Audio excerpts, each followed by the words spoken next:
बिस्मिल्लाहिर्रहमानिर्रहीम। तमाम देखने और सुनने वालों को अस्सलाम वालेकुम। मैं उम्मीद करता हूँ कि आप सब दोस्त खैरियत से होंगे। नाज़रीन, मुझ जैसी इस नाचीज़ को नवाज खान कहा जाता है और आप देख रहे हैं Urdu story teller YouTube channel.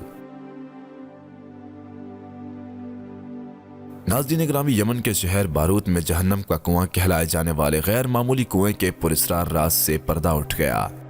बारूत में मौजूद इस घड़े को जहन्नम का कुआं कहा जाता है। मकामी लोगों के मुताबिक इस कुएं में सालों से मुतअद्दिद जिन्नात और दीगर मखलूकात कैद हैं। बारूत में मौजूद इस घड़े को जहन्नम का कुआं कहा जाता था। यह कुआं कई सालों से यमनी कहानियों का मरकज भी रहा, लेकिन आसार कदीमा के माहिरीन की एक टीम ने इस कुएं की तह तक रसाई हासिल करके इसमें मौजूद राजों से पर्दाफाश कर दिया। नाज़रीन ग्रामी, कुएं के अंदर सांप, मुर्दा जानवर और मुख्तलिफ मोती पाए गए। माहिरीन के मुताबिक कुएं की चौड़ाई 100 फीट और इसकी गहराई 367 फीट है। ओमान क्यू एक्सप्लोरेशन के मुताबिक कुएं के अंदर सांप और मुर्दा जानवर और मुख्तलिफ मोती पाए गए, ताहम माफूकुल फितरत मखलूक की कोई इलामत मौसूल नहीं हो सकी।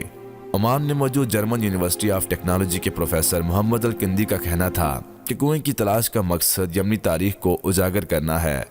यह कुआं यमनी तारीख का एक अहम हिस्सा साबित हो सकता है। नाज़रीन, मज़ीद ऐसी मालूमाती वीडियोस देखने, सुनने और जानने के लिए हमारे और आपके अपने YouTube channel Urdu story teller को सब्सक्राइब करते हुए साथ मौजूद घंटी को ज़रूर दबाइएगा, ताकि मज़ीद आने वाली वीडियोस की नोटिफिकेशन आपको वक्त पर मौसूल होती रहें। दीजिए इजाज़त इस उम्मीद के साथ कि अगली बार एक और नई और अच्छी सी वीडियो के साथ हाजिर होऊंगा। अल्लाह पाक आप सबका हामी व नासिर। वस्सलाम।